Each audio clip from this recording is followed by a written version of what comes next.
আজকেও যদি কোরআনী বিধান কায়েম করার জন্য ডাক আসে আল্লামা বাবুল হকের পক্ষ থেকে, যদি ডাক আসে শায়েখে চরবনের পক্ষ থেকে, যদি ডাক আসে আমিরে হেফাজত আলেম ওলামা তোলাবাদের পক্ষ থেকে, তাহলে টেকনাফ থেকে তেতুলিয়া পর্যন্ত, পরশা থেকে পাথুরিয়া পর্যন্ত সমস্ত মুমিন মুসলমান একজোট হয়ে এক প্ল্যাটফর্মে এসে ইসলামের বিজয় সুনিশ্চিত করবই ইনশাআল্লাহ। কোরআন সুন্নাহর বিধান জমিনে কায়েম হোক, এটাকে আপনি চান না চান না? কোরআনী বিধান জমিনে কায়েম হোক, সুন্নাত দিয়ে আইন চলুন। আমরা শুধু মনে করি সুন্নত শুধু খাওয়া শেষে মধু পান। সুন্নাত নয় শুধু খাওয়া শেষে মধু পান, সুন্নাত নয় শুধু দাওয়াতের মেহমান, আরো কিছু সুন্নাত আছে তুমি জানো কি?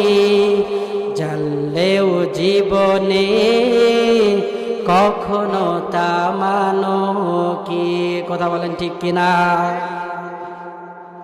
সুন্নাত শুধু নয় নির্জনে ধ্যানে যাওয়া, আর সুন্নাত হলো পাথরের আঘাত খাওয়া। সুন্নাত শুধু নয় লাওয়ার কদু খাওয়া, আর সুন্নাত হলো হক কথা বলা। কথা বলেন ঠিক কিনা?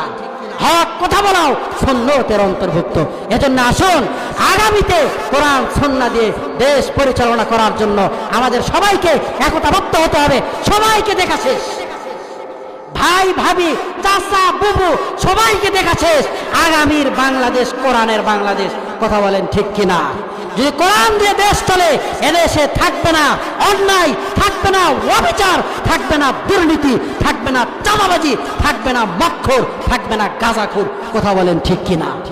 আসুন আমরা সবাই একতাবদ্ধ হয়ে কোরআন সুন্নাহ দিয়ে দেশ চালানোর জন্য ইসলামী দলগুলোর প্রতি একটু সহানুভূতি দেখাইয়া ইসলামের পক্ষে সিল মারতে পারবো তো ইনশাআল্লাহ? সকলেই বলে ইনশাআল্লাহ।